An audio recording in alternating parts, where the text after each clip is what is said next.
Hi guys, তোমরা সবাই কেমন আছো? আজ আমি মিনি কিচেনে বানাচ্ছি চিকেন ঘুগনি বানানোর জন্য নিয়ে নিয়েছি অনেকটা কুচি করা পেঁয়াজ, কাঁচা লঙ্কা কুচি, টমেটো কুচি, আর নিয়ে নিয়েছি আদা রসুন পেস্ট, জিরা পেস্ট, টমেটো কুচি। আর সবার শেষে যেটা লাগবে মেন, সেটাই হলো চিকেন কুচি করে নিয়ে নিয়েছি। প্রথমেই উনুনটা ধরিয়ে কড়াটা বসিয়ে দিয়েছি। কড়াই তেল দিয়ে দিয়েছি পরিমাণ মতো। প্রথমে পেঁয়াজ কুচিটা দিয়ে দিয়েছি, দিয়ে কিছুক্ষণ নাড়াচাড়া করে নিচ্ছি। হালকা লাল লাল করে নাড়াচাড়া করে ভেজে নেব। কিছুক্ষণ নাড়াচাড়া করার পর এবার দিয়ে দেব রসুন পেস্ট।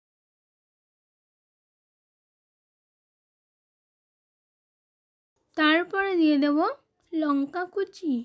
এগুলোকেও দিয়ে ভালো করে নাড়াচাড়া করে নেব কিছুক্ষণ সময় নিয়ে।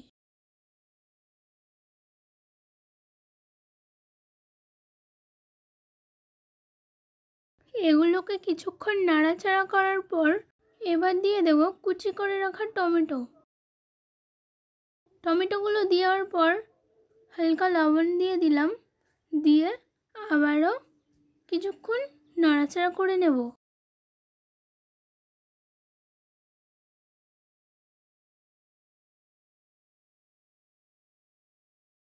সব কিছু ভালো করে নাড়াচাড়া করে নেওয়ার পর এবার দিয়ে দিলাম হলুদ গুঁড়ো, লঙ্কা গুঁড়ো আর জিরা পেস্ট।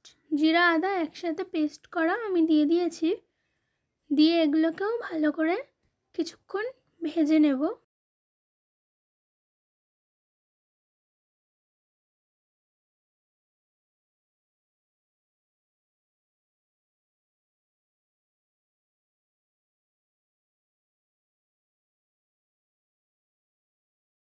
মশলাগুলো কিছুক্ষণ নেড়েচেড়ে ভেজে নেওয়ার পর এবার একটু জল দিয়ে দিলাম, যাতে মশলাটা একটু গ্রেভি হয়।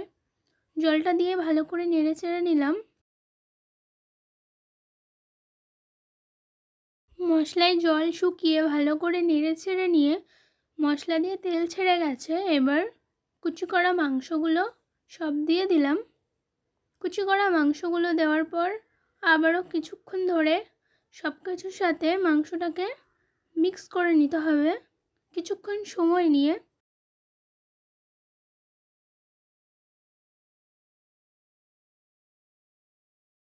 কিছুক্ষণ নাড়াচাড়া করার পর এবার স্বাদ মতো লবণ দিয়ে দিলাম, দিয়ে আবারও কিছুক্ষণ নেড়েচেড়ে কষে নেব।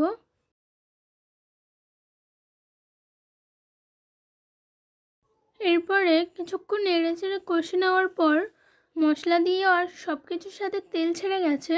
এবার বুট আর আলুটা দিয়ে 5 মিনিট মতো কিছুক্ষণ নাড়াচাড়া করে নেব।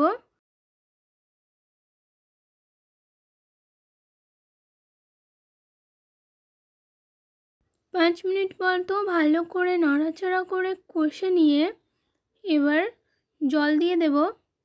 পরিমাণ মতো জলটাও দিয়ে দিলাম, দিয়ে একটু নেড়েচেড়ে নিলাম, নিয়ে এবার ঢাকা দিয়ে দেব। কিছুক্ষণ ঢাকা দিয়ে রাখতে হবে।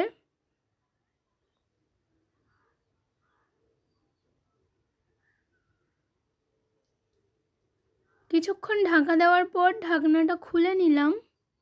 এবার ওপর দিয়ে গরম মশলা ছড়িয়ে দেব।